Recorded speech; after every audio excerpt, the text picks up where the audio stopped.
We've got people from Dubai. Got a lot of Londoners. Yeah, let's hear it for London. I've not seen anybody else from East London. What's going on here? What's going on? Okay. So we've got people from across the continents here. Yorkshire, we've got someone from Yorkshire. Great stuff. So it means that women across the board want to hear about the menopause. So we're going to have the 3 speakers tonight. I'm going to be doing a brief presentation about women who are making the most of their life. We're going to have a break, and then we're going to turn it over to you in terms of you just ask whatever questions that you have, address them to the panel, and they will answer them to the best of their ability.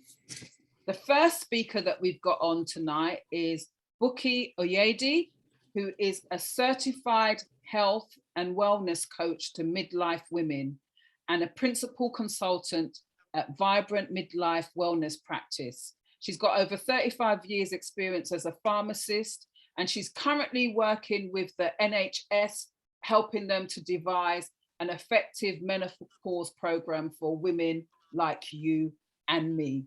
She's going to be giving her talk. So Bukky, I'm turning it over to you. Okay. Hello, good evening, everyone. Let me just get these slides up so that I can do that.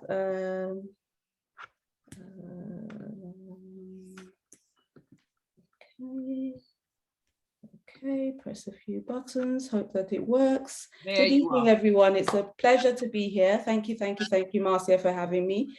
To all the pastors in the house, I say good evening. To all the ladies in the house, I say good evening. And all the men in the house, I say good evening. This is my brief medical outline of menopause. So that's what I'm going to stick to. I'm just trying to figure out.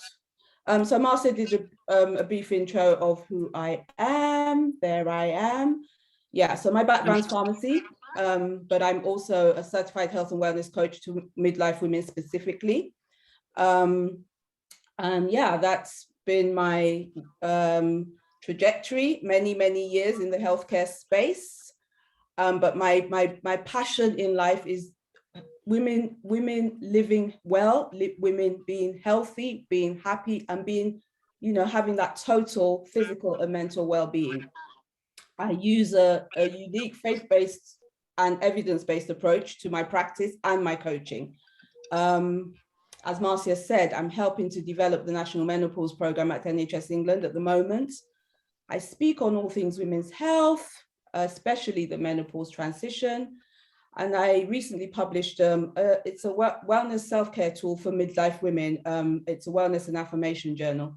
And I'm mum to 2 kidults. So I have my daughter 30 and Folake and my son 25. So that's me. Let me take, oh God. It's always a thing. Okay. Vibrant Midlife Wellness Practice. This was launched in lockdown, actually. And this is what we're about. We're about women in midlife living happy, healthy, and well. And we, help try to achieve that using menopause awareness, training, coaching, and consultancy. Consultancy typically to organizations. So Marcia said to just, go give a medical outline on menopause. So this will be a whistle-stop tour because there's, only so much I can cover in 20 minutes. I don't even know if I will get all of what I put down here in 20 minutes, get it done in 20 minutes, but I'll give it my best shot. I've just got a brief outline because, just to take it from basics and then just see how we go. So when we talk about menopause, what specifically is going on in our bodies? I think, first of all, my default statement will be, for as long as the sun shines, a woman will go through menopause. So for as long as, a woman had periods, women will go through menopause. It is a natural transition. that's how, I mean, we are wonderfully, fearfully and wonderfully made by God. It's time for the Fearfully and wonderfully made by God, and it's a natural phase of life. It's a natural, the menopause transition is a natural transition. It will be unique for each person or for each woman, and it's typically an individual experience. So my menopause will be different to Marcia's, will be different to any other of the women that are on the call tonight. We will experience it in different ways. Biologically, what's going on is a decrease in the function of our ovaries, which is responsible for our reproductive hormones. And the culprits in menopause are estrogen, progesterone, testosterone. Our ovaries produce these hormones. When the ovaries are not functioning just because we're progressing in years, we have lower levels of these hormones. When the hormones are at lower levels, the levels fluctuate, and that's what brings about the vast range of symptoms. I'll also say that these hormones are present in different body systems. So from the brain to the heart, to the joints, to our skin, they're just, they cover a wide range of body systems and functions, and that's why we experience the vast range of symptoms that we experience. And at the point when our ovaries start to have a decrease in function and we begin to have lower levels of these hormones, we start to experience the symptoms, which I typically call the hormone chaos. And so, yeah, when we look at the menopause, before we actually get to the menopause, where we start to experience symptoms, we have this phase above, which is the perimenopause. It's the time that leads to the menopause, and usually starts mid-40s. So could be earlier for some reasons, and I'll cover those in a few points as we go through. As I said, it's fluctuating hormone levels, which result in a hormone imbalance. Again, yeah, we just start to produce less hormones. The period could be a perimenopause could be, it has a variable period. It could be months for some women, it could be years for others, but yeah, once you hit that 40 mark in a typically healthy woman, you begin to start to, we know our bodies mostly. We begin to start to listen to our bodies, begin to start to feel that one thing or the other is happening. And I'll share the symptoms of things that the signs that we might need to look out for. Then it's a case of start to think a menopause. I think before I even go further, just to say that whatever I share tonight is for information purposes only. Obviously, I would, as a responsible healthcare professional, always ask women to refer to their own healthcare professional for their own symptoms, medical conditions, etc. So yeah, yeah. So in women over 45 years, the perimenopause, menopause is diagnosed by symptoms. And that's why it's well, in the UK, because yeah, I'm here. And so I would speak to the UK healthcare system. It's diagnosed by symptoms. And that's why it's important for us as women to be aware of the symptoms, to be menopause aware, so that, once we begin to experience certain things, we can go have the information, armed with the information, to have an informed conversation with our healthcare professional. It's diagnosed by symptoms in women over 45 because it's felt that the fluctuation there's so much fluctuation that a blood test isn't necessarily going to be reliable. In younger women, blood tests are used to diagnose perimenopause or the menopause. So the actual menopause is when your periods actually stop. But your periods have to stop for 12 consecutive months. At that point, that 12-month time point is when you will be defined or diagnosed as having entered the menopause. And that age range, again, I saw him there recently, Ron, didn't I? Oh, sorry. the age range for that to happen is 40 to 55. I beg your pardon, that's an error. And this is in women. This is in women with that, you know, just have normal periods, no significant underlying medical conditions or gynae issues, etc., etc. The average age of onset of menopause is typically around 51. Could be less for some people. I, for example, my menopause came on about 49, that kind of age. And then any time after that 12-month period, at the point when you've entered menopause, you are then considered a postmenopausal woman. But that's not to say that that's it, everything stops. Postmenopausal women still experience symptoms and may continue to need support.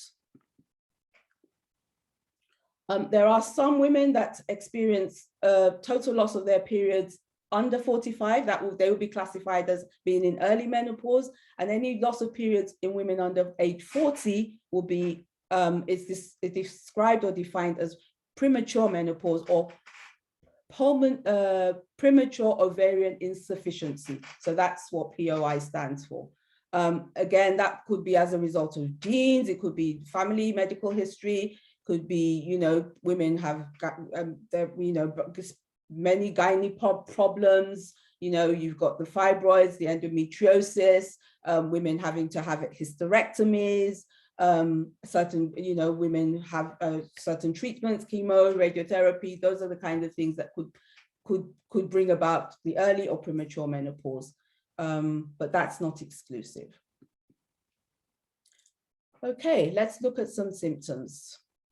There are, I mean, over 35 symptoms of the menopause, but I've just covered here what's most common. And I think when we think of symptoms, let's think of symptoms in buckets. So we think of the physical symptoms, we think of psychological symptoms, and we think of the vaginal symptoms. And that's how, you know, typically they're classified. So, I mean, Marcia has alluded to the hot flushes, the night sweats, you know, you just, yeah. Disrupted sleep, insomnia, terrible aches and pains, you know, you get shoulder pain, elbow pain, lack of interest in sex or low libido. Get these horrible, you know, you know, a normal woman, typically she's okay, but all of a sudden she has these onsets of kind of a migraine-y type of headache, constant lack of energy, fatigue. Obviously, you start to notice difference in your period. So it could be shorter cycles, could be more intense pain, it could be less pain, it could be lighter periods, it could be heavier periods where, you know, women are actually flooding. And all of this is as a result of the different, just the imbalance in hormones. Again, our skin changes because estrogen is related to collagen. So once we start to lose estrogen, we start to lose collagen. And so the skin starts to sag. When we look at the psychological symptoms, obviously, I'm sure we have all experienced the mood swings. 1 minute you're up, the next minute you're down, you know, irritability, and, you know, you're just snapping. A lot of women experience anxiety, you know, they're just all of a sudden they become very anxious about anything and everything, things that, you know, you could confidently do before become an issue, you know. And I'm sure we have experienced, you know, your phone's in your hand, and it's like your phone's in your hand at your ear, and it's like, where's my phone? I'm looking for my phone. Or, you know, I go into a room and what did I come in here for? You know, for the forgetfulness, poor concentration, you know, you have a short attention span. And just that brain fog where you just feel like things can't, yeah, you just can't focus, and you begin. So some women actually start to worry. You know, have I started to have the onset of Alzheimer's? You know, it can be to that extent. And then the vaginal symptoms, again, because estrogen is implicated in the health and well-being of our downstairs. So you know, low estrogen is low lubrication in the vagina, so you experience a vaginal dryness, which can result in painful intercourse. The skin is thinning, so you get itching back and front. The pelvic floor, estrogen is impacted. The pelvic floor is impacted by estrogen. So again, you know, that's you find that, you know, you sneeze and it's a sweet sneeze and a wee because the pelvic floor is weak. So that incontinence could set in. You have an urge to wee a lot, and an increased frequency of going to the loo, and repeated UTIs again. And so I think what I want to stress is it's important to get informed, be aware of the symptoms. So if you're a woman of a certain age, things are happening, think, could it be menopause? Because then it helps you have a better conversation with your healthcare professional when you go to seek help. For some women, they can manage their symptoms, so to speak, but bothersome symptoms do impact life. They impact our personal lives, they impact our work lives, they impact our relationships, both work relationships, both intimate relationships. They impact our confidence as women. Some are just, women are not able to cope. And, you know, it could result in us, you know, just stopping for a bit or just not being able to even function. And some women just think, you know what, this job, and a woman at this phase is at the peak of her career, but finds that she, you know, she just cannot juggle. And obviously this woman is also, she's a family woman. She's probably in a corporate job or in a business. She's in ministry, you know, there's a lot going on. She probably has adult children, or she has children, those commitments. She may have elderly parents. There's that whole bag of things going on. So yeah. In terms of care and treatment, so I talked in the beginning about the evidence base. One of the key things that the evidence base suggests is an individualized approach. So each woman, as I said, each woman's experience will be unique. So each woman's approach to managing and looking after herself in menopause should be tailored to her.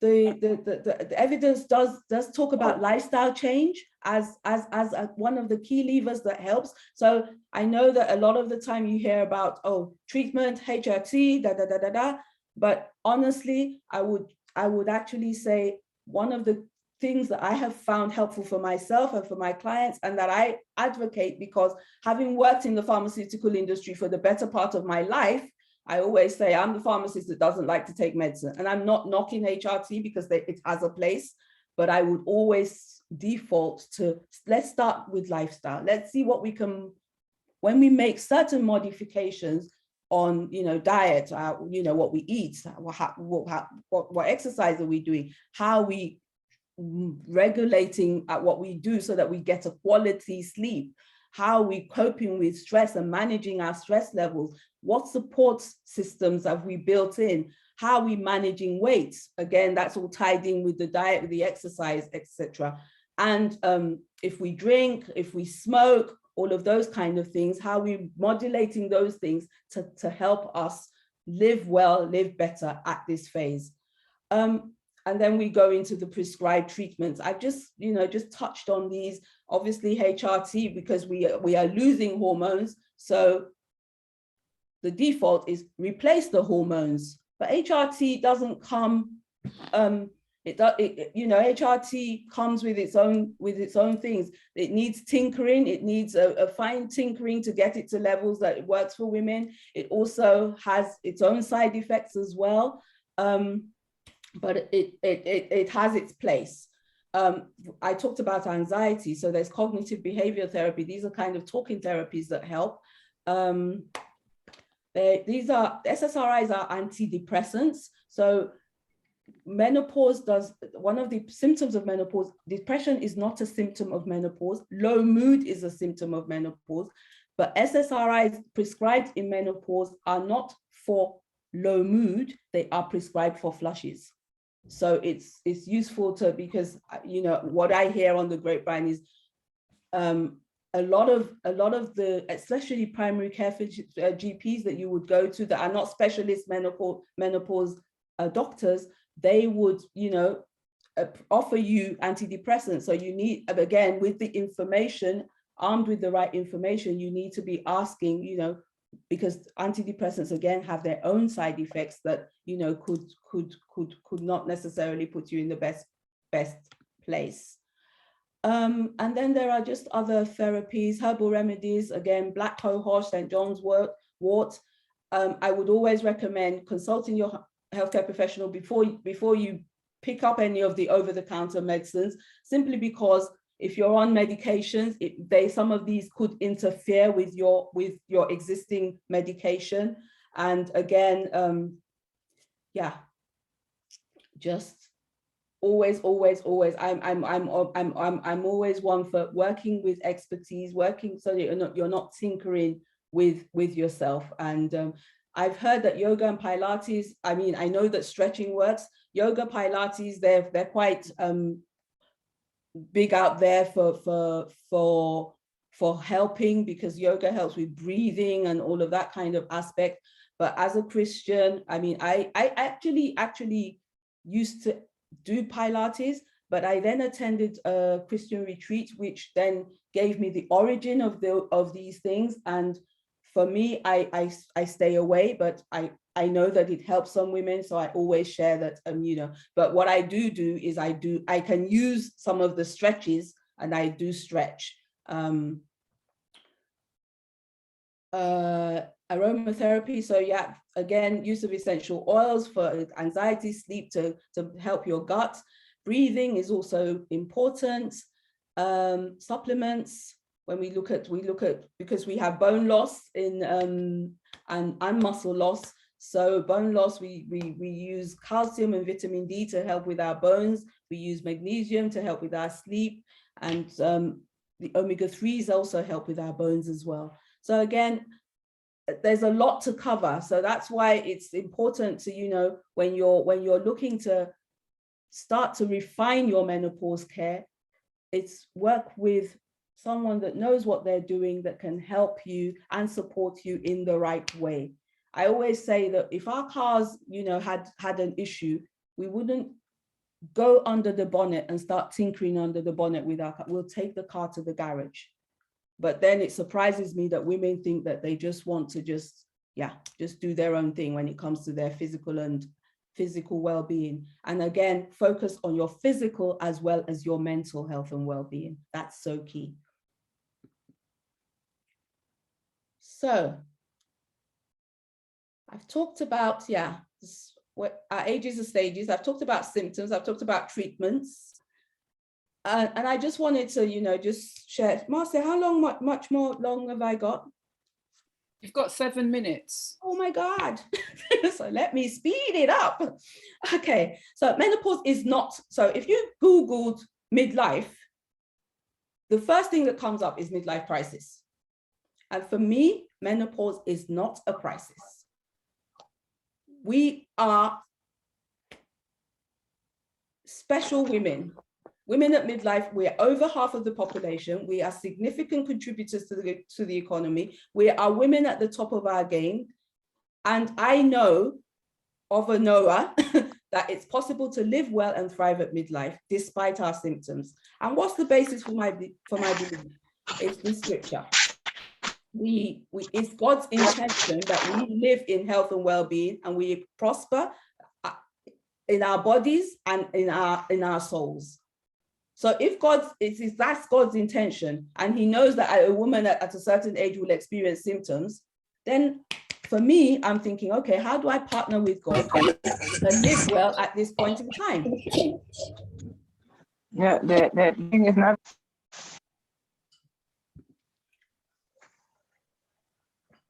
So this is Vibrant Midlife. So I know that, you know, we can live full of energy, spirited, living on purpose at this phase of our life. It's possible. And then I came up with this. I just said, you know what, midlife is amazing. You know, if we adopt a positive mindset around this phase of our lives, and it's as with anything, a positive mindset around anything. If you know that your midlife is going to be healthy and well, that is what it will be. If you set your mind to it, you will then put the actions in place to make that happen. So embrace your midlife years. Yeah, nutrition is one of the key elements that help us at this phase. And I honestly believe that as we begin to leave certain things down, certain other things, you know, family life, it might be family life that's leave us down. It might be empty nest, you know, you've got more time to do different things. Yeah. I talked about the stretching and strengthening exercises. The plank is one of those. We need to keep it moving. We need to be active. We can't afford, because our metabolism is slowing down. So we need to keep it moving. We must also take time out, unplug, because we can always, you know, we go. Get support. And as I said, empower yourself with the right information. And once you're empowered, empower others.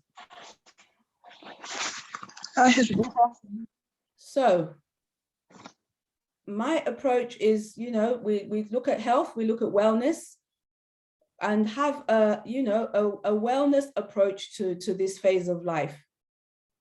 So live our lives consciously to improve our health and well-being. So health is one end of the spectrum, so we're free of disease and illness. Well-being is the other end. And so what are we doing? How are we navigating ourselves? And as I said, you know, it's not just physical, it's emotional, it's mental, it's all, there's a whole lot going on in there. I just getting to wellness. I've said wellness is look at it like a treasure chest, and then there are certain keys, and I talked about these keys. Obviously, I could talk about this for forever and just talk about each of these things, but for want of time, and I'm hopefully maybe Marcia we can do something different, or if you guys connect with me, you know, you can see what I'm about and what I talk about, because I cover these things in a lot of posts and things like that. But yeah, it's, you know, have the right mindset. That's where it all starts. Have the right mindset. I am going to live well at this point in time. I am going to be healthy in my body, my mind, my spirit, my soul.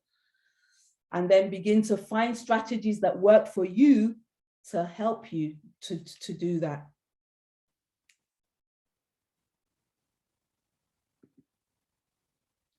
And yeah, so we come to this, and you know, people always say to me, oh, yeah, I've got this going on. It's okay for you to say, you've got this, you don't, I don't have the time to look after look after myself. I don't have time to focus on this or that, or my diet, or my weight, or my fitness, or my, all of those things. But the reality is we all have something going on.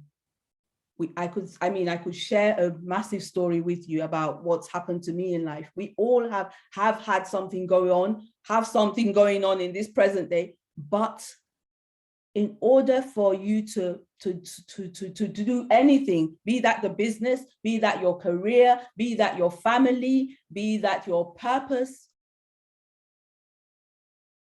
this engine that God has given us, let's cooperate with him to make it work well, so that we are not languishing in sickness and illness, and horrendous symptoms, because symptoms can be horrendous. So let's get the balance. And yeah, I that's my question. What is your big why? Because when that's there, you will know that I think it will help bring a focus to why we need to live in health and well-being at this phase of life, and prioritize it as well.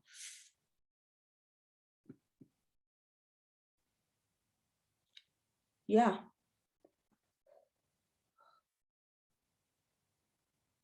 So I think, yeah, we can live well at this point. We can have a vibrant midlife. If we focus on us as an individual and think lifestyle,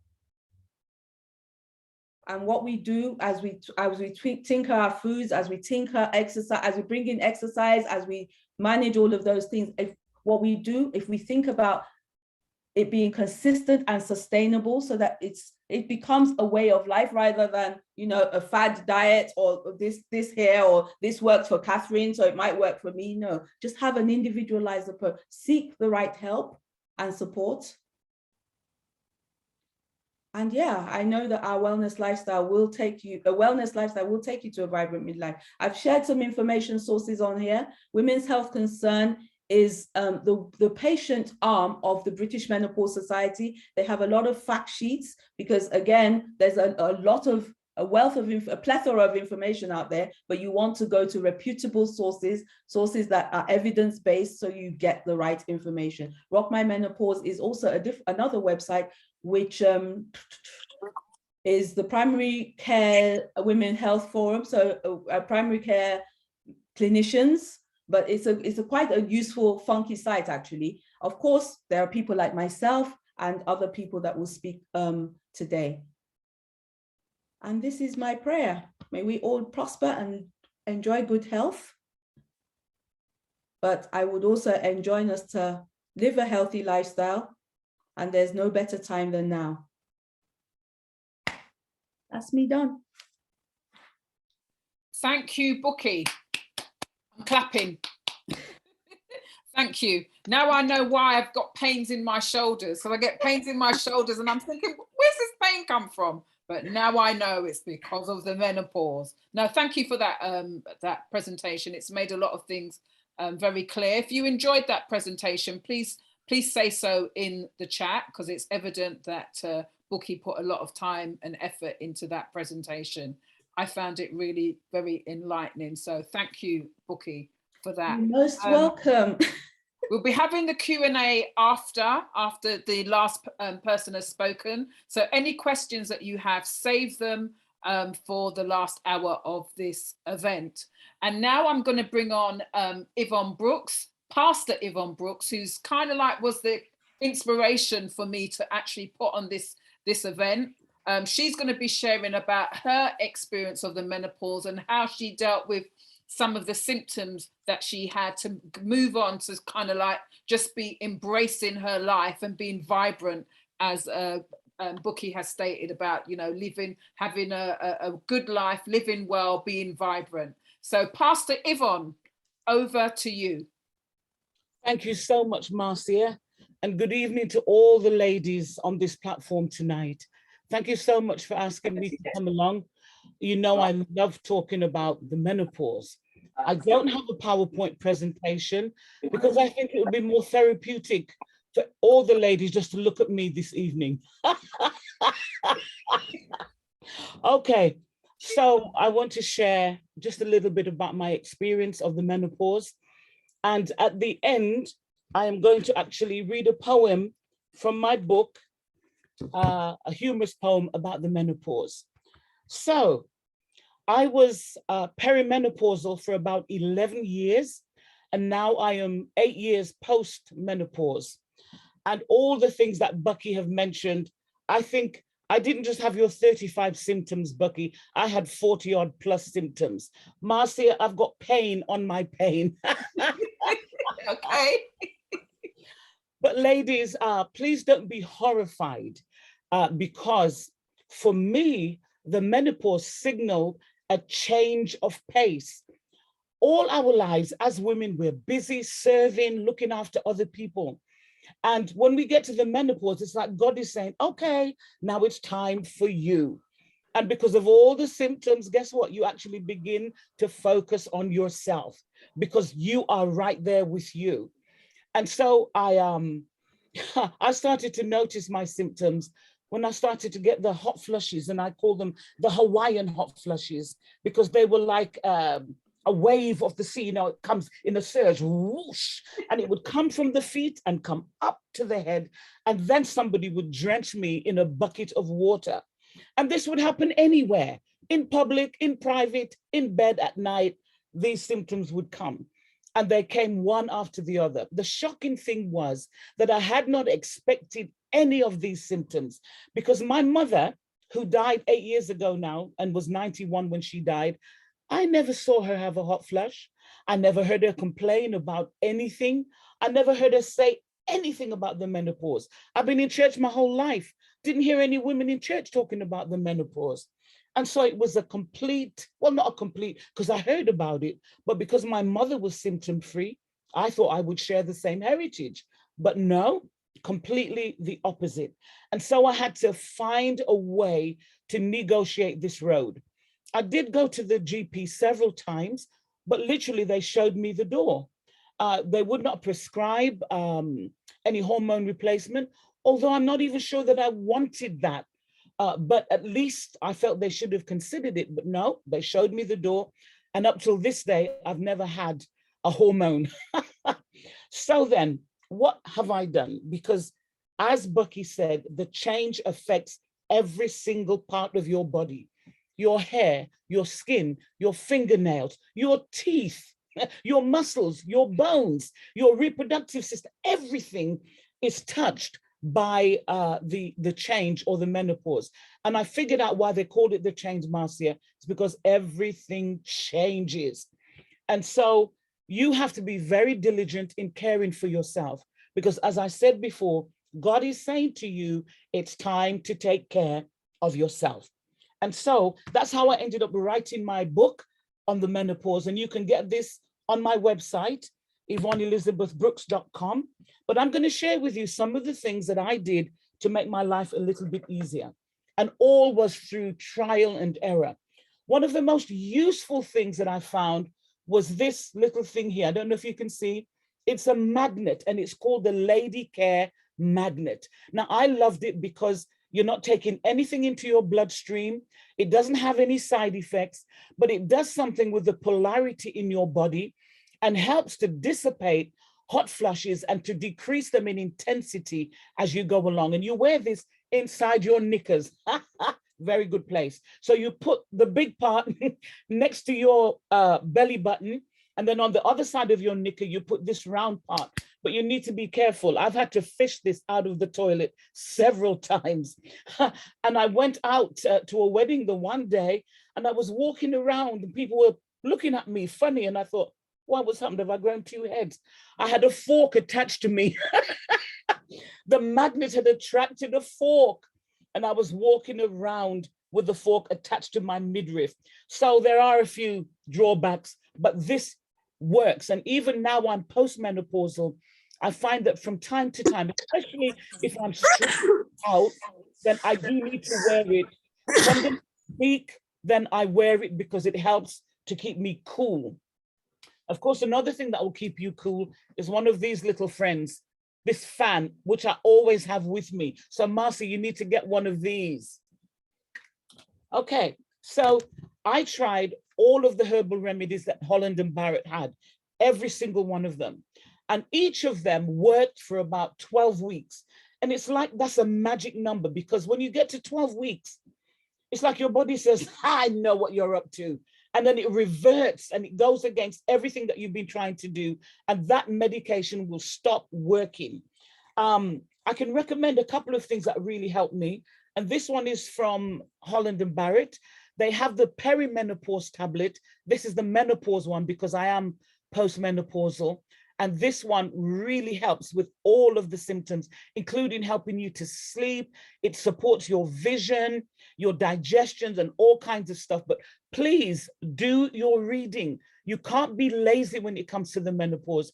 You have to gen up and get all the knowledge that you can. So this is called Healthier and Health and Her, and it's the menopause one, but they also have the perimenopause one for ladies who have not yet stopped having a period, because the menopause occurs after you've been 12 months without menopause. And I'm not going to go over a lot of the symptoms because Bukky has really done us justice in going over those. This is another one that I'm taking now. It's called Menocool, which is a black cohash tablet. And it really, really helps, especially when it comes to sleep, because I don't know exactly what it is. It could be the change in the hormones, but for some reason, you can feel exhausted all day long. And you get into bed and all of a sudden, you're wide awake. You can't go to sleep. Your brain's thinking about all kinds of stuff and you cannot settle to sleep. So I don't want to take a sleeping tablet, but just taking this black cohash seems to help a great deal. The other things that will help you is to have a notepad, because as Bukky's explained to us, our brain goes on walks when we get to the menopause. So you need a little notebook. You need to keep it by your bed, or you can use your phone, depends how old you are. I'm 65, so I love pen and paper. So anything that you're concerned about, anything that you need to remember in the morning, anything you need to take with you when you're leaving the house, make a note. Because just noting it down actually helps you to remember. You might not have to check the list, but if you don't write it down, you'll be lying in bed thinking, oh yeah, I must remember, and you will not remember. The other thing that I found helped me a great deal was planning ahead. So then at night, I have to make sure everything is in my handbag that I want to take with me the next day. I make sure that my work bag has everything in that I need to take with me. And I put these things by the front door because I've been known to get things ready and then leave the house without them. So you have to literally trick yourself into a better place of living. The other thing that I do is I lay my clothes out the night before, or I do it first thing in the morning when I get up. So I know you will think that nobody can forget to wear knickers, but you'll be amazed what you'll forget to wear. So I lay out my knickers, I lay out my panty liner, my bra, whatever else I'm going to wear, because before this, I would start getting dressed, put on a petticoat, and then try to put trousers on, because in the middle of getting dressed, I would forget what I was planning to wear. So now everything gets laid out, the bag is ready, my list is there, and I've actually downloaded an app called List. And I have a list for Monday, a list for Tuesday, a list for Wednesday, a list for Thursday. I've got a menu list.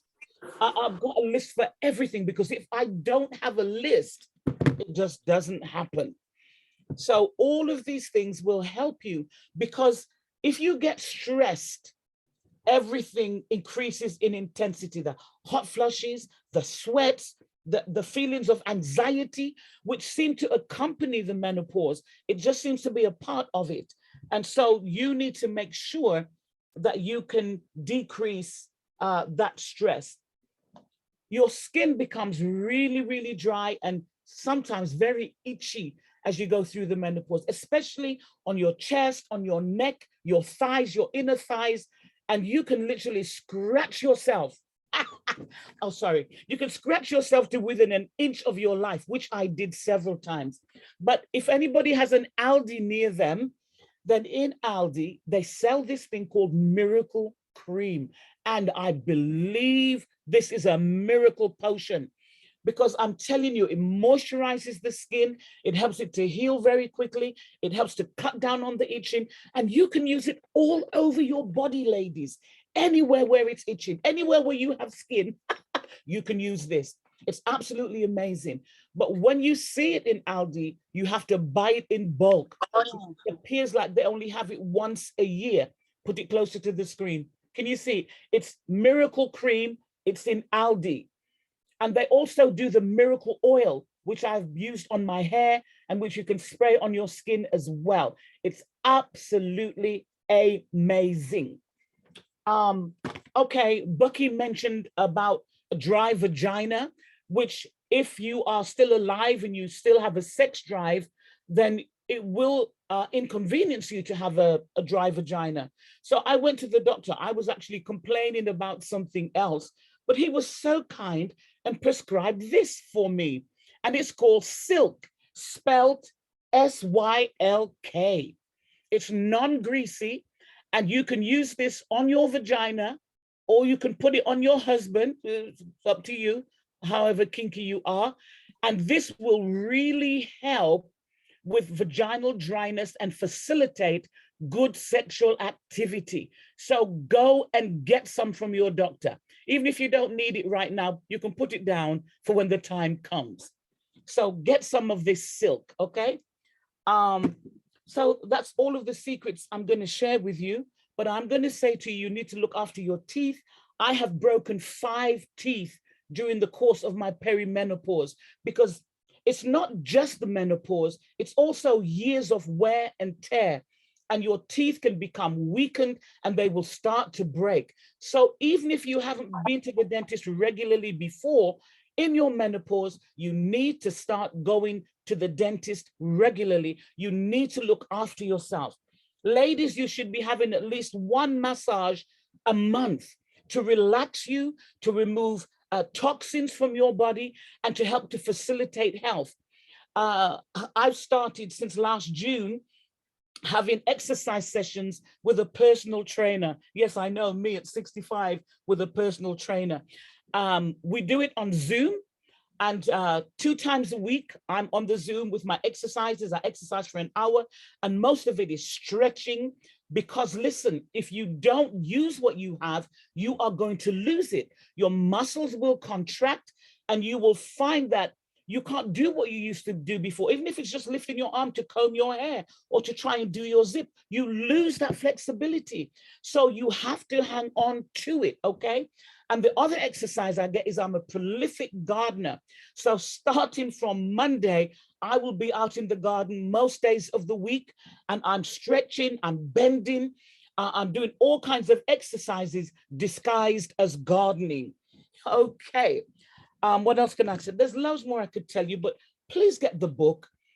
It will be such a good read, and it's only $4.99 on my website. So I think my time is probably nearly up already. And so I'm going to read for you the poem. It's from my book, and I hope that you will enjoy listening to it. Oh, menopause. Oh, menopause. You're here at last. Woo-hoo! And all the things I've heard about, I see you've brought them too. Put your feet up, have a brew. I'm told you're here to stay. You're going to change my life, I guess. Well, that's what people say. I've heard that there are lots of things I'm going to get to meet. So tell me all about it then. Hang on, I'll take a seat. Heated flushes, itchy skin, running to the loo, temper tantrums, sleepless nights, not bad, just to name a few. Oh, sorry, did you say there's more? Beg pardon, do go on. I can't help thinking that's enough. You surely must be done. Palpitations, aches and pains, fluctuating weight, feeling anxious, stiffening joints. Now, let me get this straight. I have to suffer all of this because I'm a woman? That's surely just a horrid joke, because most of it's not human. Nighttime sweating, weakened bones, falling out with friends, low libido, memory loss. How long until it ends? The years may be as long as 10, or maybe only 5. But why do I deserve all of this? And how will I survive? Nagging headaches, always tired, dryness, down below, irritated, murderous thoughts, not sure I want to know, feeling dizzy, painful boobs, drying skin and hair, bloated tummy, thinning nails. I'm starting to despair. Don't think I really want to change, and truly not like this. It's good you came, but off you go. I'm giving it a miss. Muscle tension, burning tongue, low and tetchy moods. I've heard enough. It sounds like hell. So basically, I'm screwed. If women have to cope with this, then what about the men? Tell me all the things they will get. Nothing? Say again. What? What's that you say? There's not one thing. They do it till their grave. They have to tend their facial hair. You mean they have to shave? And this was taken from the midlife dramas in pajamas, and I was able to use it with their permission. So ladies, everything changes. You have to respond by paying attention to yourself emotionally, physically, spiritually. This is the time for you. Back to you, Marcia. Thank you, Pastor Yvonne. And that's the first I've ever heard of a woman forgetting to put on her knickers. Oh dear, that was funny. That was funny. But thank you for being very clear about how you dealt with your symptoms. If you want to hear Pastor Yvonne just talk about aging and being positive, do check out my YouTube channel. Yeah, I'm giving myself a plug. But what Pastor Yvonne said was very, very insightful, and it makes you get excited about growing older because she has found it an empowering process. Thanks you a lot, Pastor Yvonne. And I'm going to ask you if you could kind of write out all those products that you stated so that when I send out the link to this recording, that if people want to go and get out the miracle cream and oil, that they are able to do so. I thought you was going to say that you actually use the miracle oil during the prayer services, but you didn't. But thank you for your very clear talk. Leading on from that, one of the things that I wanted to really get over today, that not only is the menopause about changing and that you can overcome the symptoms, that there is life after, during and after the menopause, that, you know, there are people who are living their best life now that they are able to focus on themselves. So I'm just going to do a very short presentation before I hand over to Sherry. So if you just hold on a minute.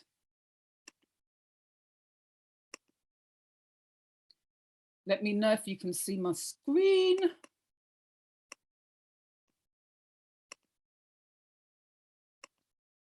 Can you all see my screen? Yes. Okay, great stuff. So this presentation is just called Making the Most of Your Mature Years. It's going to be quick, I ain't going to be long. And it's just, I'm just focusing on five or six women who I know who have gone through or are going through the menopause, but who are living their best life. They are ordinary women. These are women that I know in life and I've met on Facebook, and they've inspired me, or I've written about them, or I've interviewed them. And I'm just really sharing information about them just to remind you of what is possible. I'm sure that there's some people on this platform who are living their best life. But if you're depressed about the menopause, getting older, the symptoms, etc., I just want to say to you, you know, once you're able to kind of embrace this time of life, there's great things ahead of you, particularly if you serve the Lord. You know, as far as I'm concerned, when you serve God, you know, he's always got great things in store for us. So just thought I'd start off with some quotes about aging and embracing life. We can't help getting older, but you don't have to get old. Aging is just another word for living. Age is no barrier, it's the limitation you put on your mind. Anyone who keeps the ability to see beauty will never grow old. This is what someone said, I love my age, old enough to know better, young enough not to not care, experienced enough to do it right. Don't regret growing older. It's a privilege denied to many. And lastly, you are never too old to set another goal or dream a new dream. And I'm just going to be profiling some women who have said to themselves they're not too old, they've set goals, and they are fulfilling new dreams. So the first lady who I believe is on this session is Juliet Coley. I've known her for many years. That's her at an event called the Baton Award, collecting an award. I believe it was a turnaround award, but I can't remember. Now, Julie has had a heart attack. She's gone through quadruple heart bypass surgery and has had colon cancer and had gone through chemo. She gave up her job as a head teacher. Sorry, it's meant to be senior deputy head teacher. She had to give up her job due to her illness. However, she did not want to stay at home doing nothing. So she started a book company called Blackjack Media, which specializes in publishing books by young Black authors. One of the recent books that she's published is called I Am Not My Hair, written by a 7-year-old girl suffering from alopecia. Juliet has won several awards, including an award from the British Council, a very prestigious award for her work, former work working in education and trying to combat knife crime and all that, as well as awards for running her book company. She is viewed as an inspiration to others. And you can find out more about her books at www.younglitstars.com. This lady, Pearl Jarrett, is just an amazing woman. Again, she is a survivor of cancer. She also had to look after her son, who had cancer as well. He's now overcome it. She set up a charity in 2006 after beating cancer. And one of the things that she has done through her charity is taken educational supplies to Sierra Leone and Jamaica. She just took up herself, rocked off to Sierra Leone and Jamaica. I follow her on Facebook. A lot of people follow her on social media. What's been really great, she told me yesterday, because I communicated with her yesterday, that she's nearing 60, getting ready to get a bus pass. However, prior to the pandemic, Pearl went and took a drama course, which she passed. Then she got an agent, started getting all these acting roles, including a star role in an advert for NatWest Bank. She has recently come back from filming in Belize. I actually met her screen husband at church on Friday. And she told me that she is due to go to Los Angeles in the near future to hobnob, to network and pursue acting roles. You can follow her on Facebook, or you can visit her website, www.jarrettfoundation.org. And that's Pearl with the Prime Minister of Jamaica.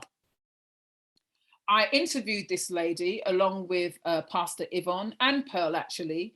And her name is Rosalind Blackman Brereton. Again, she's on Facebook. She got married for the first time at 50 plus.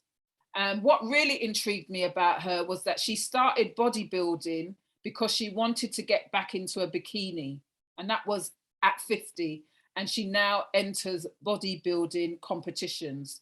She moved to Barbados, where she now works as an estate agent. So there's her in all her body fit glory, and there's her with clothes on.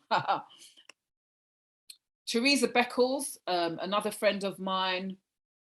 She's been on a number of Zoom meetings with me. She's a wedding coordinator and a room decorator. But the reason why I've included her in this is because at the age of 60 plus, I hope she doesn't mind me saying that, she was appointed as a member of her church leadership team at a new church plant in Romford. And I'm just using her as an example to say, you're never too old to do something new.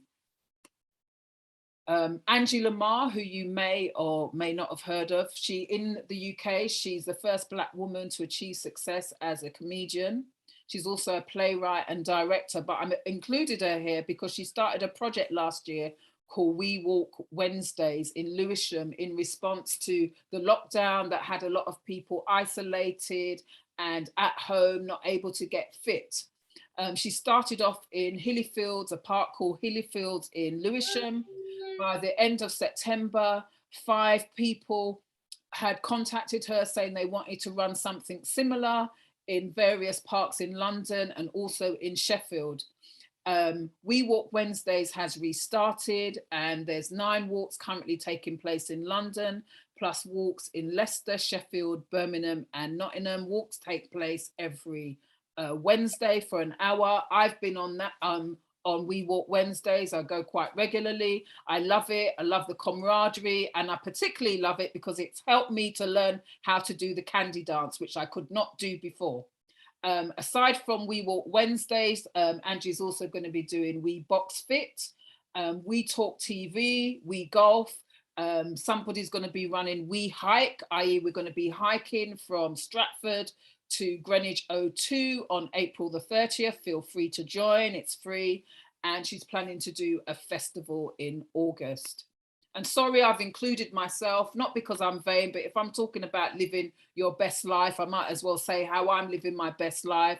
So post 50, I started regular breakfast. I've had about 20 for women in ministry, business women and professionals. I also started workshop for gospel music artists.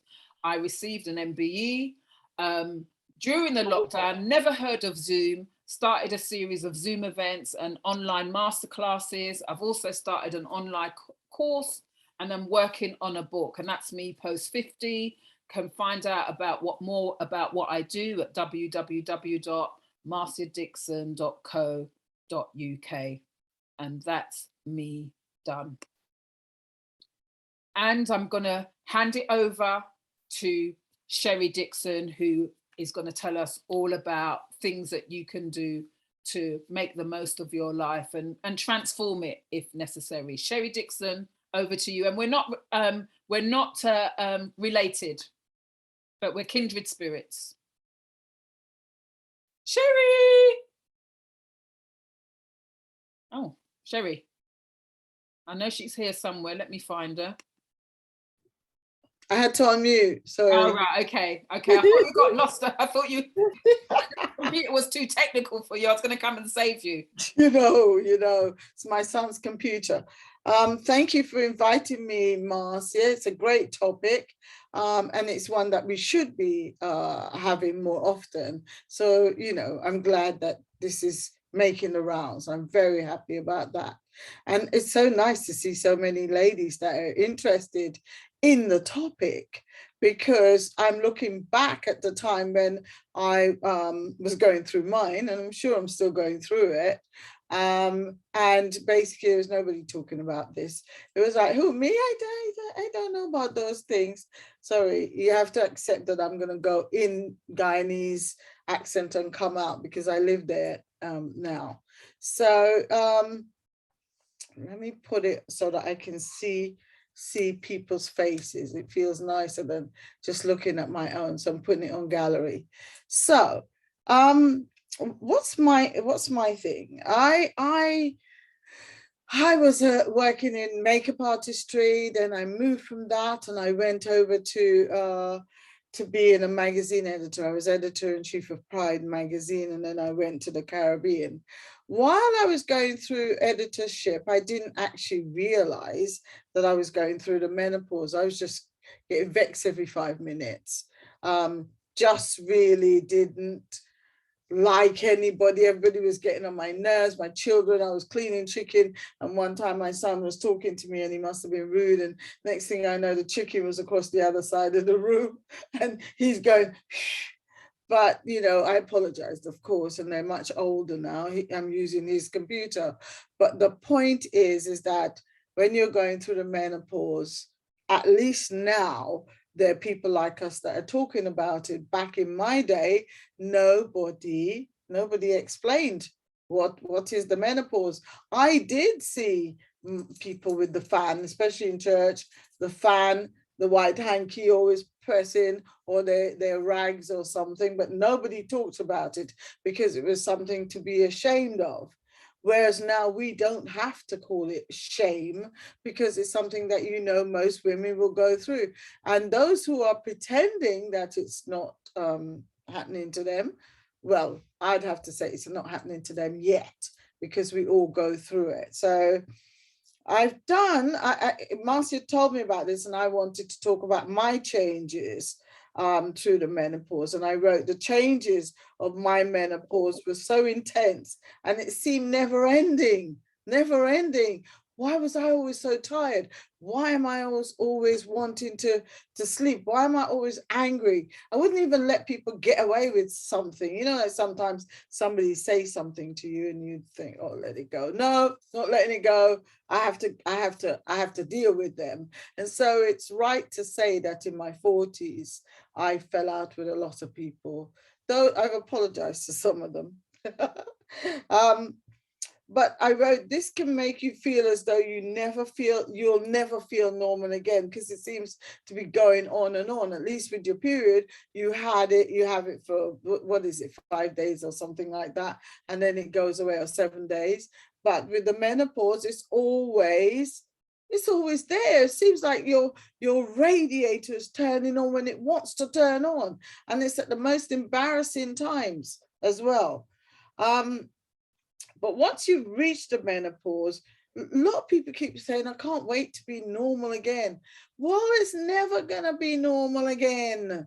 You're always going to have, you know, as Yvonne said, you know, itching, moaning, you know, fed up of everybody and everything. And it's really hard to stop yourself from itching. That's the one thing I'll say to you guys, because while I'm sitting here, I'm doing it nicely. There is an itch. And Yvonne, I'm itching. I know what you're saying, so I'm going for the miracle cream.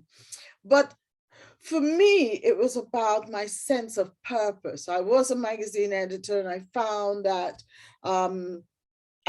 everybody was getting on my nerves, and I was being doubted, or I felt that that I wasn't doing my job effectively. That was my problem, not everybody else's, because nobody else was doubting me. I was bright, so I was good. But you start to lose a bit of your self-esteem. You start to judge yourself or worry if people are judging you. And that's all about the hormones. Now that I know better, it's about the hormones, not well, I'm sure somebody will tell me if I'm wrong, but it's the reproductive hormone level made me not sleep. And when you don't sleep, you get tired all the time. So you're ratty all the time. Your skin is dry, husky. And I found this little, my son has it on his desktop. And I say, we will like this. You know how the turtle has these cracks on their skin? That's how it feels, like cracks that you can keep on putting the miracle cream in, rubbing it in day and night, day and night. So that's an explanation of my skin.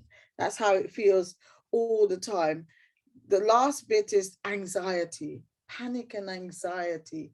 When, just like Yvonne, I found myself having to prepare long in advance. So getting my clothes together in advance and getting my clothes together in advance. And I'm a matcher. I have to have the shoe matching, the hair matching, you know, all them kind of things. So it's a longer thing for me. I have to pack it. I started putting things by the door so that I remember as I'm going out the door that I have to take these things. But the worst bit of all is losing your sense of what you want to be, what do you want to do. So I wrote this out. I gave up that job as the magazine editor because they might have called the police for me one day. And I just decided, you know what? Why are you so miserable? What do you want to do? And I remember handing in my notice to the publisher at the time. And he's like, but you're so good at your job. And I said, but I'm not happy. I'm not happy. And that's the thing I want to talk to you about. When you feel unhappy about where you are, you really should break it down and work out why you're unhappy. Do your list, you know, Yvonne talked about the list. I'll do one about happy. Am I happy? Am I unhappy? What you're doing right and what you're doing wrong. And I felt that I wasn't looking after me. I felt that I was always ready to cry. I was always ready to see the negative in anything. And I remember my cousin calling me one day and I said, I'm not happy. I'm not happy in this relationship. I'm not happy with the job. And I could list the things that I was unhappy with. And he says, well, what do you want to do? And I said, I want to go on a holiday. And he said, okay. Well, he worked for BA. And he said, where do you want to go? And I said, this time I'm going on the holiday, but I don't know where I want to go, you know. So I decided, okay, I'm going to go to Barbados. I don't have no family in Barbados, but I know it had beaches that I wanted and I liked. And he said, okay. And he said, when do you want to go? And I said, suddenly somebody's making you think about the things that you're saying that you want. And I decided I am going to go for 6 months.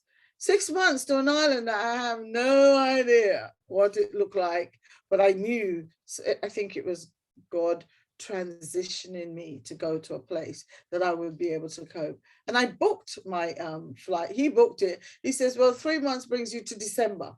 And I thought, no, I'm not coming back to England in December. Okay, I'll come back in January. So I'll go and visit Guyana.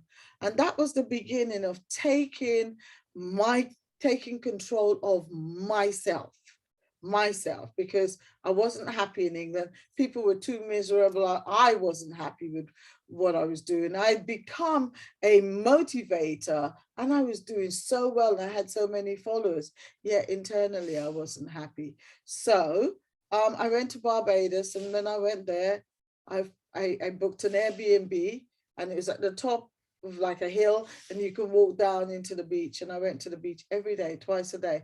I went 6 o'clock in the morning, and I went in the afternoon at 4 o'clock. And I met the fishermen. You know, of course, they're chirping you, aren't they? And that makes you feel good because you're like, oh, I still got it, you know. And I was basically just enjoying being away from the responsibility of England. I rented out my flat. I didn't just run away and leave it. I rented it out, and I had 3 people living there, and it was paying the mortgage. And I lived in that 3 months that I was in Barbados. Little did I know that I had a massive following in Barbados. And Michelle Doyle was my PR, and she basically booked out every venue. I did radio, TV, and all those things. But I didn't understand still that I was going through the menopause. My foot was swelling. You know, I was always scratching. The makeup was shifting and moving. I still didn't have enough information. And then one day this lady sat me down and says, what you're going through is okay. You are enough. You are enough. You spend most of the time talking to other people about themselves and putting them together. Take some time out to do it for yourself. And that's what I decided to do. I decided to work on putting me back. What do I like? What do I don't like? Started dancing. I started mentoring on the beach. And I think that in the last, I've been there now for 3.5 years in Guyana. Well, I sort of skipped forward. I went to Guyana after that, 3 months in Barbados, 3 months in Guyana, and I came back to London and sold my flat. I just sold it because I realized I wasn't happy there. I made the decision to put me first. And so I'm living there where I sit on the veranda and I drink my peppermint tea or thyme tea, pull it off the tree, put it in water and sit there and drink it. I love it. I'm under less stress. There's some things I wish I had done, maybe, and ladies, I'd like to say this right here. Many of us don't really look into our financial side of life when you're in your 40s as to how you're going to live when you're in your 60s. Please start taking that into account, because when the way that the system is now, you're really not going to get much of a pension. But I'm lucky that I sold my flat and I live in a country where the pound is like 3 to 1, nearly 3 to 1, or 280 something. And so I'm living there, and I come back here to see my children and my grandchildren. The only problem that I have now is I should have finished my book. Why am I not finished my book? I should write about 5 or 6 books. Yes, Marcia, I hear you. But it's because I was trying to find me, find out about my family, find my journey, understand what makes me happy. And the last thing that I'm going to do is really increase the awareness of my health. I think that we take it for granted until something goes wrong. But, you know, drinking coconut water in the morning is a good thing. It's a nice thing. It feels good. And I'm happy. I did 18 months a Zoom. Marcy can tell you about this. 18 months I did a Zoom every Sunday. Let's talk with Sherry and Dixon. And I did my giving back to the community then. And that made me feel good. Every Sunday I was doing something.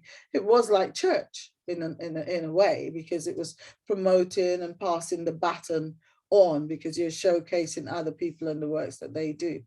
Sometimes you can still do for others, but do it in not such big portions like we do sometimes, some for them and some for us. So that's the life that I'm living now. I have changed careers many times, and each time they have been successful. They've been successful because I'm just being myself. It's 21 hours. Yes, and it's just told me it's 21 hours. So in other words, you need to shut up and get off. But that is who I am now. I have won, I think, 5 awards since I've been doing that, and another one is coming in a couple of weeks. What more can I ask for, apart from living a healthy life so I can travel backwards and forwards to see my children and grandchildren? So I hope that makes you understand that it doesn't matter what age you are, you can make changes, and you could step into the line of fear. Because what is fear?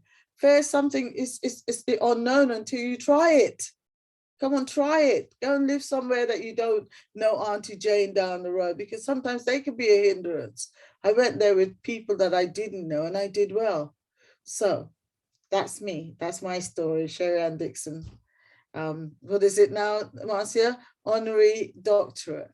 I've got my honorary doctorate now. Dr. Sherry Ann Dixon. And I used to tune in to her programs on Sunday, which she has stopped now that she's in the UK. Not sure why, but but they're not happening now that she's in the UK. And what was really good is that a couple of my clients that I worked with, Sherry actually interviewed them on a platform, very popular show, you know, because people sometimes, we don't want to tap into mainstream media. We want to see what local people are doing. And I think that, you know, I've always got great admiration for somebody who takes themselves off to a different country at a mature age. It's difficult enough to do it when you're young, but you've got the energy, you've got the strength for the knockbacks, but to kind of take yourself over to another country and re-establish yourself, get into the networks, get to the events, be seen as part of the community. I think that's a very brave thing to do. And I thought it would be great to have Sherry there to say to people, it is possible to relocate if that's what you want to do. And if you don't want to do that, it's possible to just change your location, change what you do something different, and to enjoy your life. And I think what's really important, what Sherry also highlighted, the whole thing about self-examination. If you're not happy with what you're doing, if you're not satisfied, have an inventory of, having pronounced the word properly, but have a look through your life and ask yourself, what is really making me unhappy? It might be external things, or it might be something internal, but it's worthwhile doing. Right, there's been a lot of chat, so I'm going to give a 5-minute break. So you toilet break, whatever you want to call it, dance break, stretching break. And then when you come back with your questions that I can pose to Yvonne, Sherry and Bukky, those questions that you wanna ask. So just a break for 5 minutes. The time is now, what time is it? My phone's gone off. Oh, 2 minutes past 9. So if we come back 7 minutes past 9, and then we'll spend the rest of the evening just the panel or the speakers just answering your questions. We're just going to have a break. Still can't get over what Yvonne said, forgetting certain items of her clothing.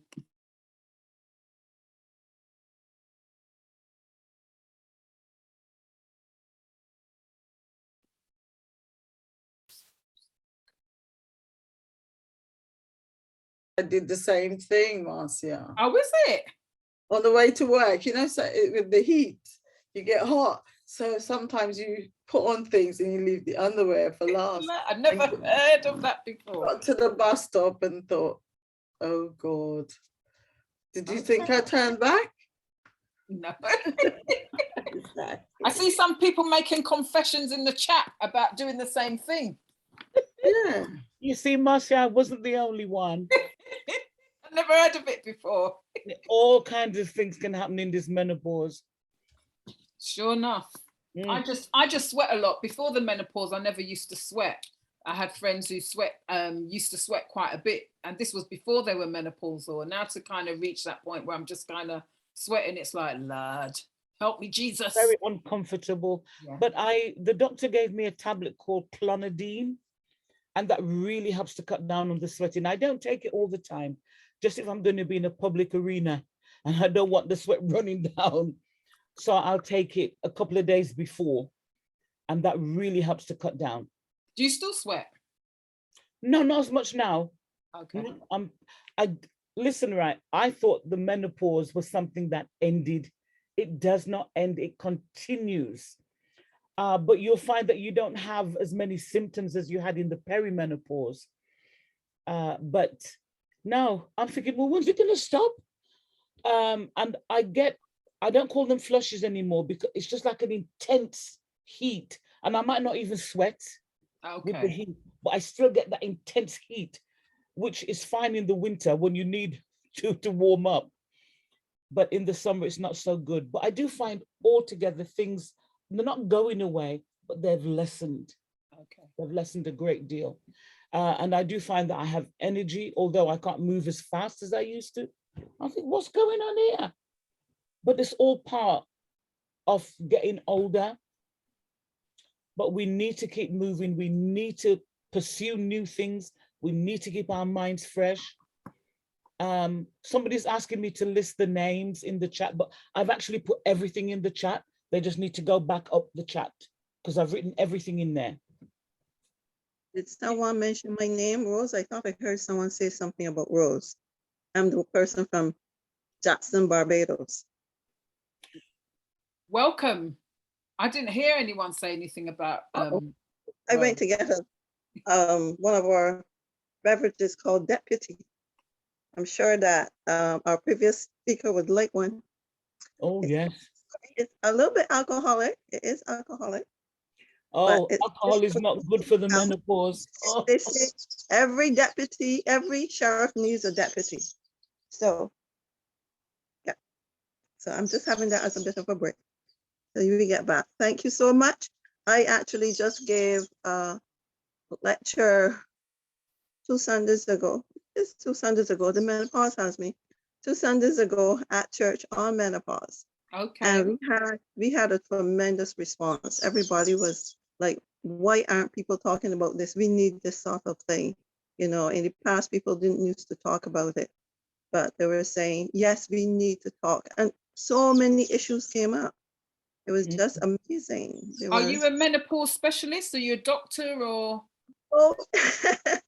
No, I'm a nutritionist by nature. Ah, okay. But the topic, I was planning on doing something on nutrition, but someone asked for menopause. And I was versed in it because I had been to a couple of presentations by Jennifer Bath here in Barbados. She's a nurse that specializes in it. And so I thought I can do it. And I've gone through the pre-menopause, the menopause. I'm now in post-menopause, which is never ending, where the symptoms aren't as bad. But I guess the forgetfulness part, I am doing put the bag by the door and put it in a way that I don't step over it, because sometimes I might still step over the bag and go outside without it. So yeah, I do put my bags when I remember. If I'm in the shower and I remember something, it's like, do not stay there. You're going to forget. Get out of the shower, go do whatever it is, put it in the bag or whatever, because by the time you finish the shower, you forgot. So yeah, it's interesting. But nutrition, they do say that food is medicine, don't they? Yes. So we spoke about that as well. We spoke about different things to use, and we are using natural. Here we don't go so much with the like tablets and so forth. Some of the stuff that was mentioned is interesting. I wish I knew about it. I wouldn't try the magnet because everything sticks to me in the first place. So putting another magnet on me would be, I would have all the cars going down the road. Okay, okay. All right, that's interesting. I don't think I would try that one, but the others, yeah.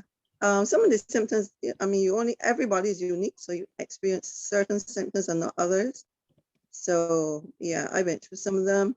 I wouldn't say they were that bad, but yes, the sweats and not sleeping well at night, those kind of things. But I do walking every morning to combat.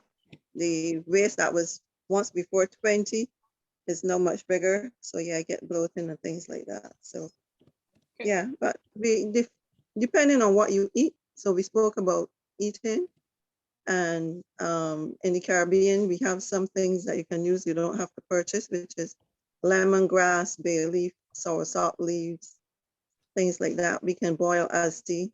Like our former person said, you just pick a leaf and make some tea with it. So we can do that, and that's what I am presently doing as well. So that helps, because it's just natural cooling tea. And in the Caribbean, most people tend to drink cold things, but I found that it's better to drink warm things when you're feeling flushed. Ah, interesting. Yeah, so I tend to drink more warm beverages than cold items. Cold items are just temporary. The cooling teas actually work longer. Okay, I think the comfort break has ended. Thank you, Rose, for those insights. Welcome. Thank you. Food is medicine. Marlene has got her hand up, and I see a hand from a lady called Miss Stush. So Marlene, do you want to ask your question?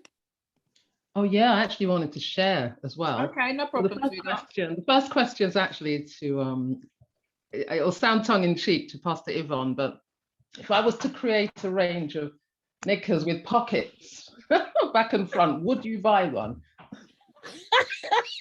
Oh, I'm sorry. Yes, I probably would. Okay, so that's that. But yeah, I'll think about that one. But yeah, so I'm really pleased that about 16 years ago, when our first women's conference, when I was in Leighton, it was called The Time of Your Life, and we did include the menopause. And it was from all the stages of, the periods too, because we had women from 16 plus. And we had a great time, and we did have a GP in, we had specialists in, as well as women's experiences. But one of the things that we found helpful, we videotaped or recorded some of the women's experiences. And I can still remember them with much laughter. Woman talking about, she thought it was the Holy Spirit when she was getting hot flushes. Another one, she was a mature one. I think she got her menopause in her 60s, 70s. So she's still a very vibrant 80 plus year old. And then another one, she said she used to see a woman in Jamaica always rebuking that thing, she, as if it was a ghost or something, because they really didn't understand. And so I recognize that it's not talked about enough, and it is really helpful to raise this. So thank you again for doing this. My own journey, I mostly realized when I actually prayed for it to come, because those of you who know me, I have 5 children, and I was like, Lord, you have to do something. And when I presented some symptoms with carpal tunnel to my GP and said, maybe it's menopause, he poo-pooed the idea and said, no, you're too young. I was probably just about 40 something. And I said, well, my sister 3 years younger, I think she's on this tonight, and she's already been diagnosed with having the onset. And he thought, oh, okay. So he took me seriously, did the test, and then he came back and said, yes, you're right. So if we push it and articulate well enough to them, then hopefully if you've got the right GPs, they will take you seriously, and it can help you tremendously. Yeah, so bless you all. Thank you. This is brilliant. Thank you for your input, Marlene. Good to know that you were ahead of the curve dealing with the issue. Miss Stush, you're on mute. You need to take yourself off mute. My name is actually Sonia. Okay. I use Stush for another platform, really. Oh, right. Okay. Okay. It's all right. We don't mind having Stush people on this platform. I just want to say hi to, well, I know her as Cherry. Known her for years. You know, my mum, my auntie, everybody. Mrs. Hunter, Mrs. Panton. Nice to see you, Cherry. Ooh. I just wanted to say, you know, when I was going through the menopause and it was really, really bad, I asked my mum about it before she passed, and she said she didn't remember having it. And I don't know if older people tended not to want to talk about it, or they really didn't feel any symptoms at all, because there are some people who have said that they never, who are my age. I have a very close cousin who's my age, and she said she didn't have any symptoms at all. And she says, when am so? Okay. Because she doesn't know what it is. And the other thing I wanted to say was, while we're talking about the menopause, and I've been on a few meetings about menopause, and because this happened to me, I didn't realize that after the menopause, after you go through your 12 months of non-bleeding, that you're not supposed to have bleeds after the 12 months. And if you do, you're supposed to get yourself to the doctor straight away. I didn't realize that until I actually spoke to my doctor about something else and asked him about, I went into a shop and just bought a tea, a herbal tea. It was a Jamaican tea, and I thought, this might be good. I must try it. And I drank the tea, and I would say the next day I bled. And I thought it was the tea purifying me. Oh. So when my doctor called me about something else, I asked him the question, are you supposed to bleed? And before I knew it, an appointment had been made for me to go to the hospital. And it turned out I had quite a few polyps that were non-cancerous, because they have to check them. But I just wanted to say that, you know, I've been on quite a few menopause meetings, and that isn't talked about, the after bit about you're not to have bleeding, and if you do, you have to have it checked straight away in case the polyps are cancerous. I mean, I was so scared, but the doctor calmed me down when she said, you're not special, because it's a common thing, but they have to check that the polyps are not cancerous. And I've been in hospital quite a few times to have operations to have these removed. And they wanted to put in a Mirena coil to stop the bleeding. But I didn't want to have the coil because I want to see if I am still bleeding. And I bleed at least twice a year. And they wanted me to have a hysterectomy to make sure that nothing occurred because of these bleeds. But I didn't want to do that. Okay, Bukky, do you want to say anything about that? So, so I was just saying that any postmenopausal bleeding should be checked immediately. So if they're giving you advice, my recommendation will be to take it. I'm not saying go down the hysterectomy route, but obviously work with them to see if there's what they needs further investigation, basically, as to why you're bleeding. And there are a few things that it could lead to. The polyps are, if they've said to you they're non-cancerous, that's okay. But if you're still bleeding, I would recommend further investigation. And maybe it's, if you're, was it a specialist you were seeing? Just the gynae, well, the department. Well, I've got the letter here actually. They call it I can't read it. Hysteroscopy. Histoscopy. Okay, so but who referred you? Was it your GP or your specialist? My GP. I didn't know he'd referred me. I just got a letter from the hospital, a call from the hospital to come in. Yeah. I just told him I bled. Yeah. And he next thing I knew, I had a call from the hospital. Mm-hmm. So I would be, if it were me, I would be inclined to now say I want to see a gynecologist. If you're still bleeding, yeah. So GP is primary care. It's moving on to secondary care. And yeah, I've been on to secondary care many a time. I've had operations to remove the polyps. I've had about 2 or 3 now. Mm-hmm. They just keep, or every time I bleed, they do a search. But the last time they did a search, there was nothing there. Mm-hmm. One of the things they said, which I didn't understand, and I wanted to ask somebody actually, it said the endometrial thickness is only 3.6 mm. Do you know what that means? Yeah, so because they used endometrial thickness to grade endometrial cancers and to grade further to grade for further investigation. So it's 3.6. I think this is beyond. Sorry. No, it's beyond the scope of a general, big call like this. I would seriously, recommend you go back and work with them and possibly ask for a second opinion. So that we can get to the bottom of bleeding, because it shouldn't be. That should not be. Okay, thank you. You're most welcome. Amelia, thank you, Miss Dush.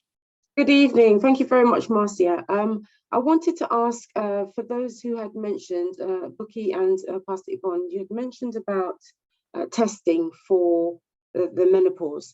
Now, I remember, I think maybe last year, if not the year before, I bought an off-the-shelf kit.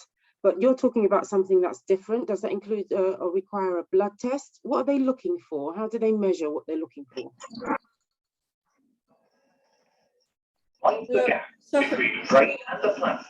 So what?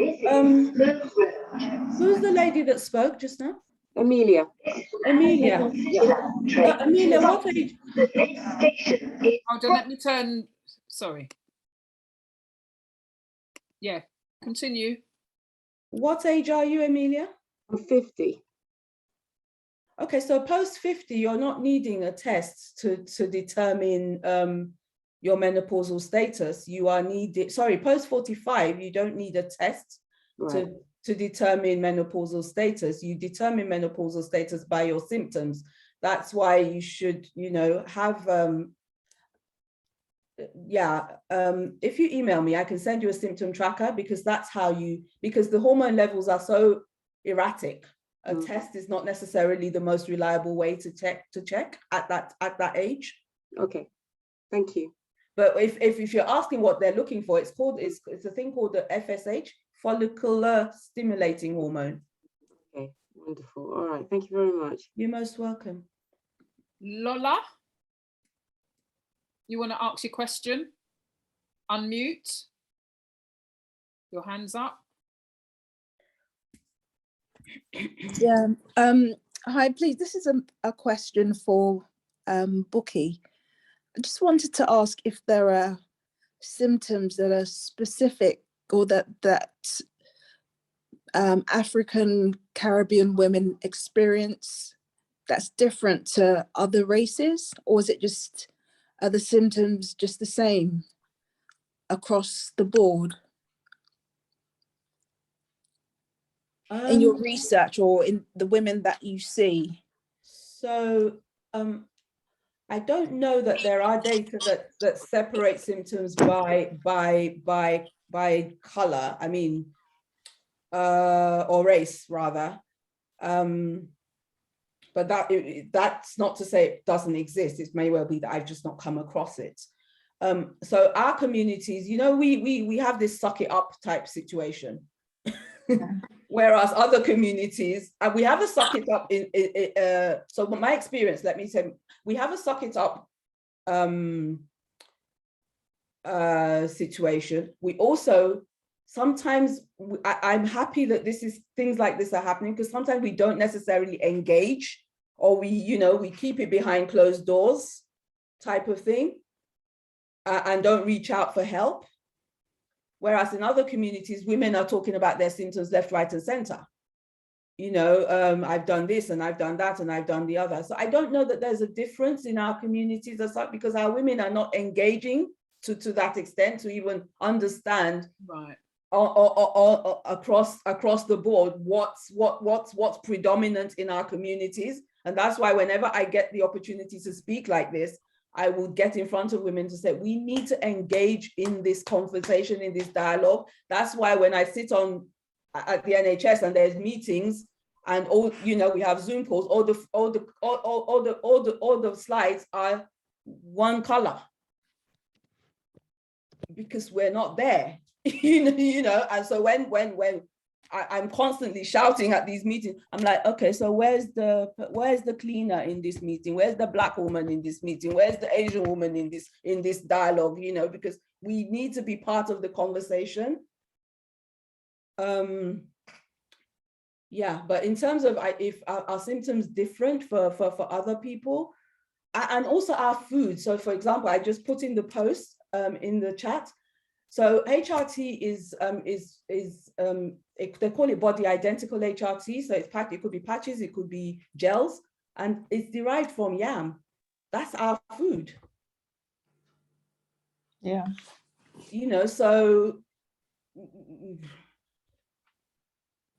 there's, you know, and I'm not, there's health inequalities in just as a baseline that's recognized.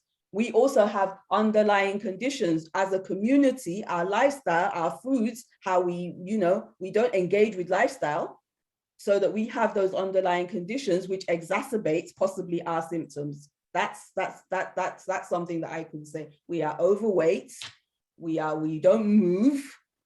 So, you know, we don't do the yoga and the Pilates. When we say invest in, because right about now, GPs, I mean, especially COVID, you will find that people will give you all of the excuses why they can't see you, blah, blah, blah. And then you've got 10 minutes. You haven't got 10 minutes is not enough to have a decent conversation. So to engage with people that can help. And when things are out there, our communities are not engaging. Yeah. So that's what I would say. And look at, you know, lifestyle is so key. Food. Yeah, thank you. You're most welcome. okay. Marcia Spence. Hello. Hi. Hi, everybody. Okay, I've been listening keenly to every speaker, and I've identified, I'm diagnosed with fibromyalgia, which you know, is global pain, really, neurological, nervous system pain all over my body. I'm in the middle of a bit of a flare up at the moment, so which is not good.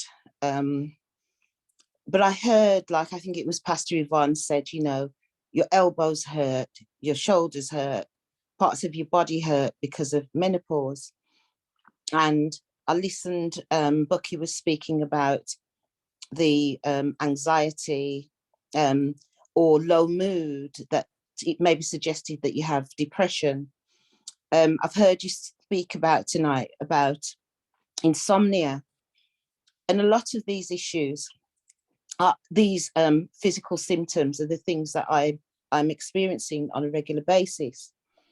I'm 54, and I've never actually been to my, I mean, with the illness that I have, you know, I was visiting my GP like twice a week when it first began, but I'd never, and it was never raised that some of my symptoms might be connected to menopause and or being perimenopausal.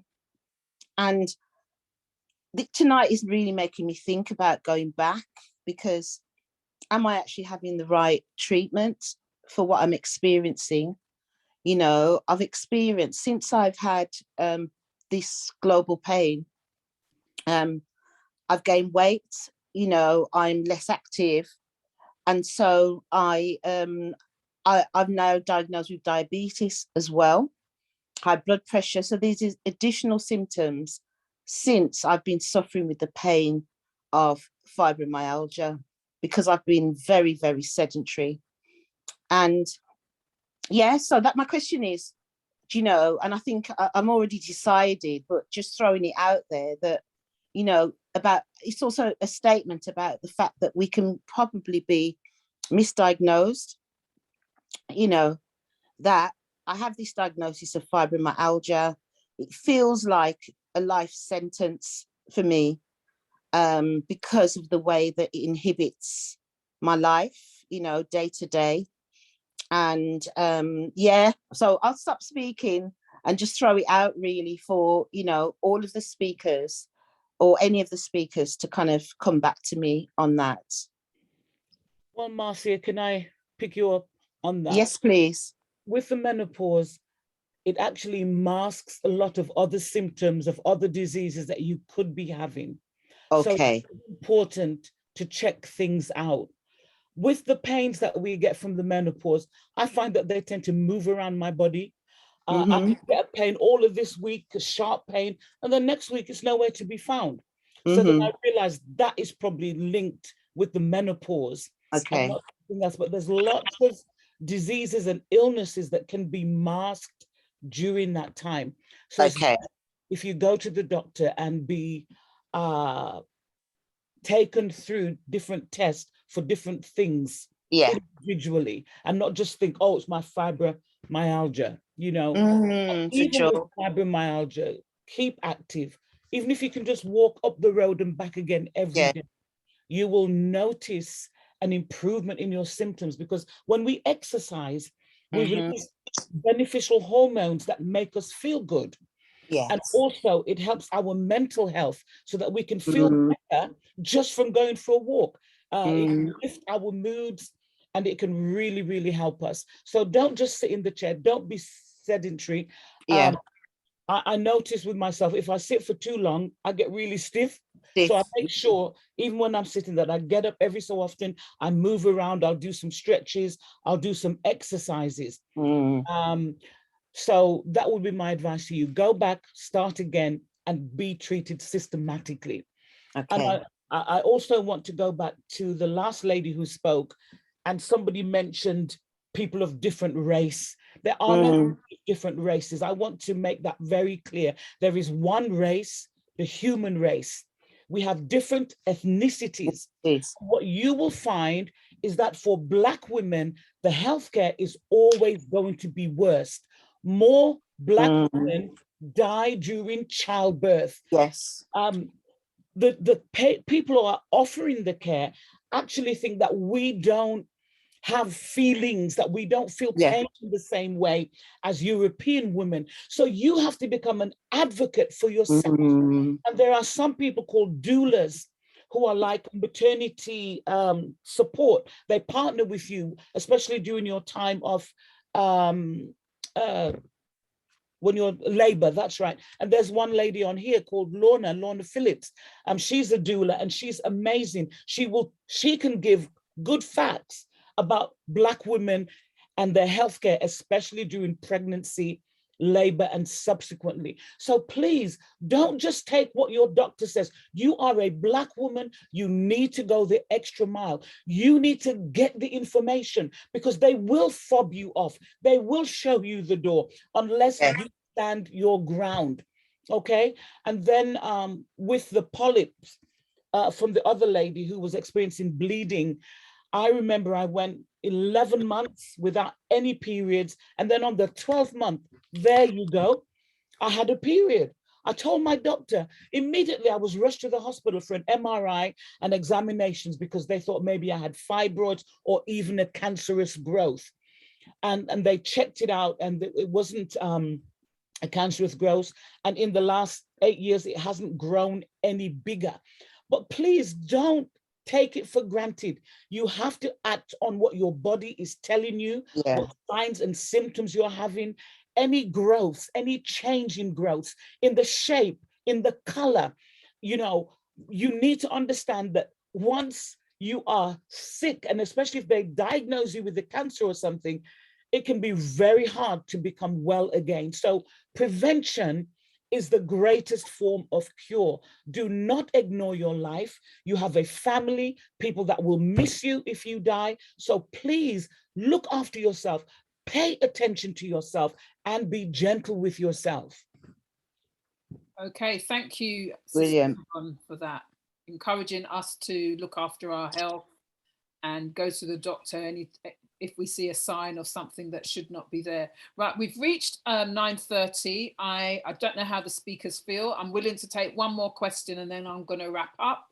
And it's quite evident we've only just scraped the surface of this topic. So I might do another one, maybe looking at the menopause and nutrition, because there is a saying that food is medicine, and how you eat can affect the symptoms of the menopause. I'm a sugar fan, unfortunately. So every time I eat sugar, and I know it's not good for you, it's poison, isn't it? Forgive me, Lord. Help me, Jesus. Help me, Jesus. But there's certain foods that you really do need to avoid that will just kind of help ease you through this process. And prior to this meeting, I also had people asking about the menopause and sex, which we haven't really even touched on because of the changes in our physique. Certain aspects of our body makes sex, if we're married, and the mood swings as well can make it more difficult. So I think I would like to revisit this at some point. I can't say when. Don't know if not Jackie, I don't know if Yvonne and Bukky and Sherry would be willing to do it again, but I'd like to do it again. But, you know, thank you for everyone who came on this session. Thank you for the speakers who shared. Do check out their websites. Go to www.YvonneElizabethBrooks.com to find out more about her ministry. Yvonne does wonderful things. She's a co-pastor of a church. She also runs this scheme, not a scheme, but it's a course, Esther's Academy. Really great thing for you to do if you just want to pick yourself up and learn about being a woman in this age. It touches on every aspect of womanhood. And Sherry Ann Dixon, her website, www.sherryanddixon.com. And Bukky has stated that her website is undergoing change. So do connect with her on her social media. She's on Facebook and she's on Instagram. If you check out Bukky, that's Bukky, Ayoade, Ayoade, do check them out. I'm going to give each of the speakers an opportunity to say, leave just one thought with everybody on this platform, and then we're going to end it. So Sherry, do you want to say something before we shut down? Yes, you are your brand. You represent you. So with or without the menopause, you are still who you are. I am Sherry Ann Dixon. And as long as I remember that, everything I do it with grace and glory and giving to others. And for that, I think it helps me to live an authentic life. So you do the same thing. Okay, Bukky. Bukky, still here? Yeah, I'm here, sorry. Yeah, I'm just an advocate for a healthy lifestyle. Find out what works for you. Let's figure it out. Food, eat more plants, keep it moving. And yeah, live your best midlife, a vibrant midlife. Bukky offers coaching to women in midlife who want help and support in living their best life. So do check out her social media page. And Pastor Yvonne, I'm going to give you the last word. Thank you, Marcia. Thank you very much. If I had to say anything to the ladies, is just keep on going, press forward, because being postmenopausal, I have found I am far more confident. I think I'm more beautiful than I ever was. You don't have to agree. I agree with myself. You are stunning. I am loving it. I have more confidence. I have great self-esteem, and I have achieved a lifetime goal of really loving myself. Why is loving yourself so important?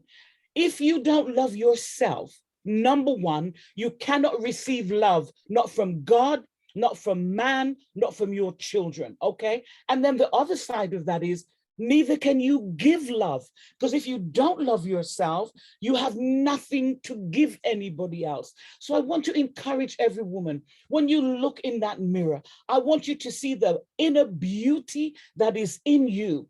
I want you to appreciate yourself. I want you to take the time to recognize that you are fearfully and wonderfully made, and that God has you here on planet Earth for a reason. So don't give up.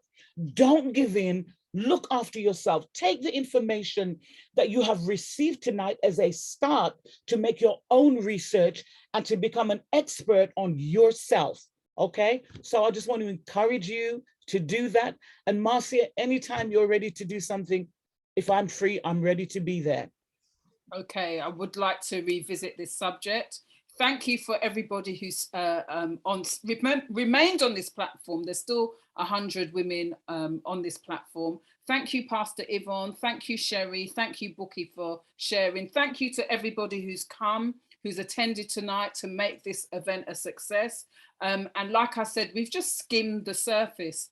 So I think I would like to revisit this topic again. Please inbox me or email me on social media to let me know what you would like to be covered in another meeting of on this particular topic, because I think it's a really important one. I think it's so important that we live life to the full. It's not over, we are still here. Age is just a number. Do check out my YouTube interview with Yvonne. You will see her exuberance about being, I couldn't get over it. She was just excited. Even about her gray hair, she was excited. And I think that's the way that we have to live, because we're not getting any younger, and that's not a bad thing, because there's, if you serve God, you know that there's great things in your future. We can embrace our future if we eat the right foods and do the right things, still being healthy. Didn't you set up a course in Africa at the age of 60 plus or something? You talking to me, Marcia? Yeah, I'm talking to you. Yes. We have the Esther's Academy in South Africa, and we've just gone to 2 new places, Cape Town and the East Coast. So I'll be going out there in August for the graduations for the Esther's Academy. So, live your best life. Like Sherry sold up and is now living her best life in Guyana. Check out her social media. She's always at some fancy social event showing off. Or drinking her coconut, like, oh, look at me over here in Guyana. But yeah, let's live our best life, menopause, time to reflect on ourselves and just go forward and do well. And that's it. Thank you, Oh, my YouTube page. If you go to YouTube and search for Marcia Dixon PR, my page will come up. Do check out the interview with Yvonne. It's really I found it really inspiring, personally. But anyway, thank you, Sherry. Thank you, Yvonne. Thank you, Bukky, for sparing your time and sharing with the ladies tonight. It was very informative evening. And I'm going to check out some of those things that Yvonne listed, because I want these hot flushes to stop. Thank you. Thank you, everyone. God bless you, Marcia. Bye-bye. Thank you. Bye-bye, Marcia. Good night, everyone. Thank you. Good night, Thanks, Marcia. Good night. Bye. Thanks, everybody. Bye. Thank you. Live your Bye. best life. Good night. Love yourself. Wonderful evening. Thank You are your brand. Thank you. Good night. Marcia. Bye. Thank you, everyone. Thank you, ladies. From Fantastic. everyone. Good, Marcia. Good night. Good night. Thank you for coming. Bye. Good night. Welcome. Good night. Good night.